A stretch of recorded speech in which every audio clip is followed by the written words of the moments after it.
اب ایک ڈسکشن یہ آتا ہے تاریخ میں کہ مولا امیر المؤمنین علیہ السلام کی آپ جناب سیدہ سلام اللہ علیہ کے بعد دوسری زوجہ تھیں یا ان سے پہلے بھی کچھ ازواج تھے؟ تو ایک احتمال یہ دیا جاتا ہے کہ شاید حضرت ام البنین مولا امیر المؤمنین کے بعد جناب سیدہ سلام اللہ علیہ کے بعد مولا امیر المؤمنین کے عقد میں آئیں، لیکن یہ ذرا سا بعید لگتا ہے۔ وجہ یہ ہے کہ حضرت عباس علیہ السلام کی ولادت ہوئی ہے 26 ہجری میں، تو عام طور پر ڈسکس کیا جاتا ہے کیا اس دوران بچے نہیں ہوئے، کیونکہ 11 ہجری میں مولا امیر المومنین کی زوجہ حضرت فاطمہ سلام اللہ علیہا دنیا سے رخصت ہوئیں، اور پھر 11 سے لے کر یہ تقریباً 25 سال کے بعد حضرت عباس علیہ السلام کی ولادت ہوئی۔ تو یہ کیا رہا سلسلہ؟ معذرت تقریباً 15 سال کے بعد۔ تو جواب یہ ہے کہ یہاں پر ایک گفتگو ہے، اور وہ یہ کہ جو دوسری زوجہ تھی مولا امیر المومنین علیہ السلام کی، وہ امامہ تھی۔ رسول اللہ صلی اللہ علیہ وسلم کی جو ربائب تھیں ان میں سے ایک رقیہ تھی، اور جناب رقیہ کی بیٹی تھی امامہ، اور یہ امامہ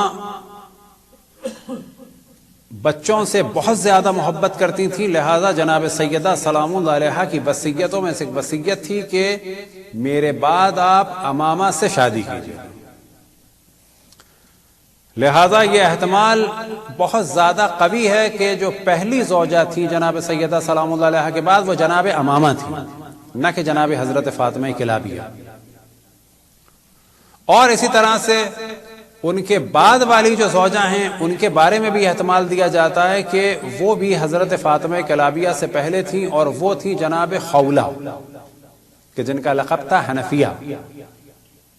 اور ان سے متولد ہوئے تھے جناب محمد حنفیہ۔ جناب محمد حنفیہ بڑے تھے، اور جناب امامہ سے متولد ہوئے تھے، کہ یہاں پر بہت واضح سی بات ہے کہ محمد حنفیہ سے چھوٹے تھے، اور جناب امامہ سے پیدا ہوئے تھے جناب محمد اوسط، یعنی درمیانے اوسط، پھر ایک محمد اصغر بھی تھے۔ تو جو ترتیب احتمال دیا جا سکتا ہے وہ یہی تھی کہ جناب سیدہ سلام اللہ علیہا کے بعد جناب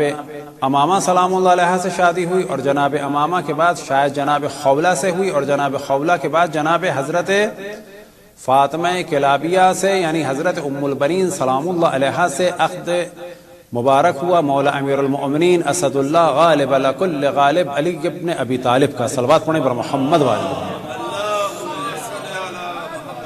برحمتك يا أرحم الراحمين، وصلى الله على محمد وآله الطاهرين.